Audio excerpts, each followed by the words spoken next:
Bueno, la situación del periodismo en Túnez durante la dictadura de Ben Ali era catastrófica. O sea, no se puede hablar de prensa independiente a ningún nivel. No había, evidentemente, ninguna cadena de televisión independiente. Había una mordaza puesta sobre Al Jazeera, que era la cadena por satélite que impulsó la revolución. Y no había ningún diario nacional, empezando por La Press, que sería el gran diario de referencia, que tuviese un equipo editorial independiente.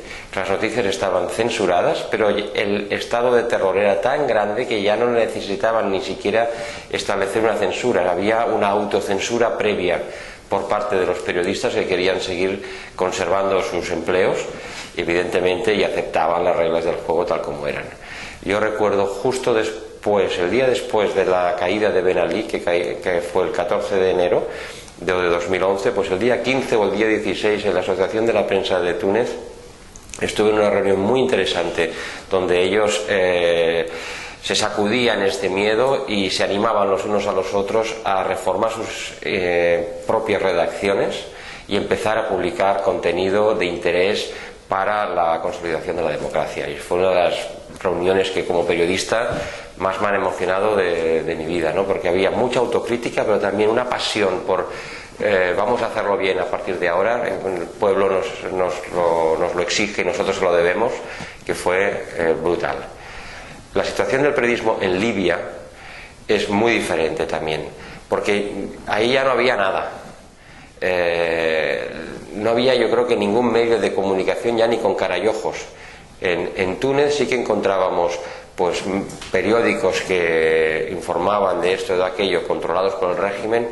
En Libia, que es la sociedad más cerrada y más conservadora del norte de África, los medios de comunicación eran escasísimos. Los pocos periódicos que circulaban en Bengasi o en Trípoli eran panfletos ya directamente, no había ni consejo editorial, por decir algo.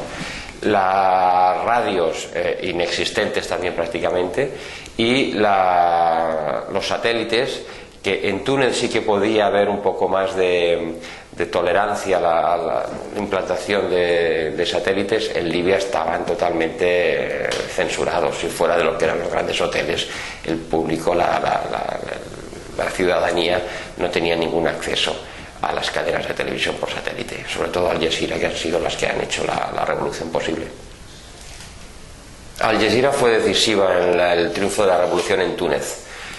Yo recuerdo haber visto en cada bar, en cada café, una pantalla de televisión conectada a Al Jazeera. Al Jazeera fue expulsada de Túnez unos meses antes del estallido definitivo de la revolución, cuando empezó a informar desde diciembre del 2010 de la inmolación en Sidi Bouzid de un vendedor de frutas y verduras. A partir de ese momento cayó en desgracia, lo cual fue decisivo para que la ciudadanía se diera cuenta de cuál iba a ser el medio de comunicación más fiable.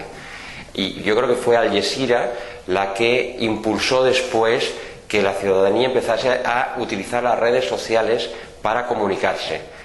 Algo tan sencillo como enviar un mail y decir, oye, ¿has visto en Al Jazeera están diciendo no sé cuántos? Y a partir de aquí crear los grupos en Facebook y empezaron ya un crecimiento exponencial del debate en la red. Pero el detonante fue Al Jazeera. En Túnez sí que había mucha gente conectada a Internet, pero tampoco tanta. Fuera de lo que es la capital de Túnez, ¿no? En los pueblos del interior, la Internet era un uso muy limitado, ¿eh? Y ya no digamos en Libia. En Libia nadie tiene Internet, nadie. Y entonces ahí las cadenas por satélite volvieron a ser decisivas. Y en Bengasi, cuando triunfa la revolución en Bengasi, que se han enterado por Al Jazeera del triunfo en Túnez, lo primero que se hace es conectar todo el mundo otra vez a Al Jazeera, y ha sido Al Jazeera la cadena, más que Al Arabiya, pero la que ha mantenido el pulso informativo durante la revolución. Vale. Durante la revolución hemos visto en Libia cómo las autoridades revolucionarias, rebeldes, el Consejo Nacional de Transición, ha animado a la ciudadanía a publicar medios de comunicación. Entonces, ¿cómo lo hace? Financia la impresión de cualquier, ya no son panfletos, son periódicos diseñados con una digitalización básica, portada, 2, 3, 4, 6 páginas, con fotos, comentarios. Entonces, cualquier ciudadano, cualquier asociación de vecinos, cualquier entidad podía ir a las imprentas establecidas por el gobierno en Trípoli con su PDF o su documento digital de diario que ellos han compuesto, lo cargan allá y el gobierno lo imprime. ¿Cuántos ejemplares quiere usted? 1000, venga, pase mañana. Y la gente regresaba al día siguiente, cogía sus ejemplares, regresaba a su barrio, los distribuía, y esto ha mantenido unos niveles de información local extraordinarios. Sin ninguna censura, era el pueblo informándose a sí mismo de los éxitos de la revolución. Las perspectivas de futuro. En Libia está todo por hacer. Está todo por hacer. Entonces yo veo ahí evidentemente que las cadenas por satélite del Golfo, Al Arabiya y Al Jazeera, se van a establecer con muchísima fuerza, y a partir de aquí van a establecer digamos, canales incluso locales. Ahí hay una voluntad de permanencia de estas cadenas. Y yo sí que veo, sobre todo en la zona más de Bengasi, donde hay un nivel cultural superior a la que yo creo, y organizativo de momento superior al que había en Trípoli, que está más dominado por las estructuras de Gaddafi, que yo creo que costará más rehacer. Sí que habrá un florecimiento de medios locales, de prensa escrita y digital, pero llevará un tiempo. Evidentemente, con el paso de los años, y si se consolida la democracia, que esperemos que sí, creo que encontraremos medios, porque ellos tienen dinero, medios muy solventes.